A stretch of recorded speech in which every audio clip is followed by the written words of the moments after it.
A core team of engineers has been working non-stop to restore electricity to the stricken facility. On Saturday, they managed to attach a power cable to the outside of the Daiichi nuclear power plant. It's a significant first step. Once electricity is restored, they anticipate water pumps and cooling systems can be restarted. The cooling system is critical to preventing fuel rods inside the reactors from overheating and releasing radioactive material.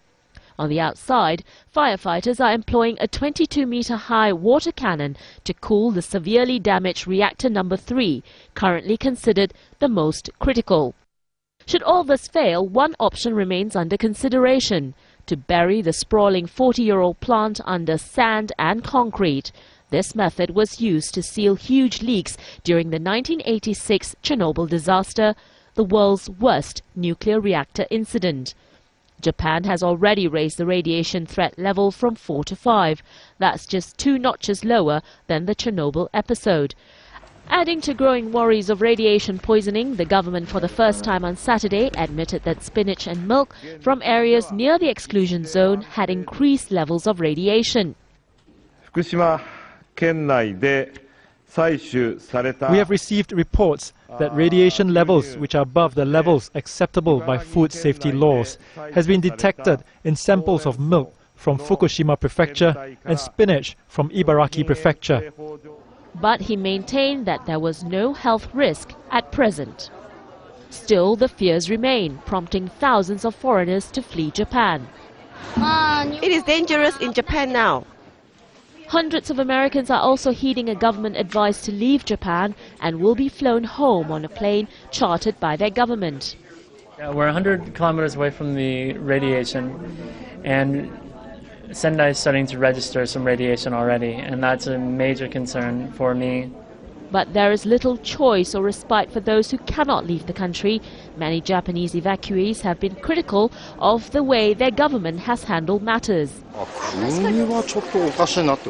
I think the government is wrong. We've had to leave some people behind. We came from Namie city in Fukushima. It's close to the reactor. I can't go back to my house. It's really cold at night. I can't go home. I left everything behind. With the nuclear crisis still unfolding, its full impact on the lives of millions of people remains near impossible to assess. Anunathan, AlJazeera. Now, the authorities in Japan have stopped the sale of food which comes from the Fukushima area. There have been abnormal levels of radiation found in food and water. Here's Andrew Thomas with the latest from Tokyo. One worrying development on Saturday is that contamination has been found in some food products growing near the Fukushima plant. And this is the first time that it's been confirmed that radiation has reached the ground and not just the air.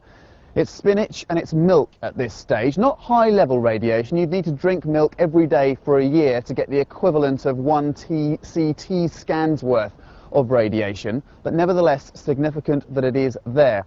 Japanese authorities, meanwhile, are testing the air in 47 different cities around this country, and so far none have shown signs of dangerous level radiation, although levels are a bit higher than normal in some cities, including Tokyo.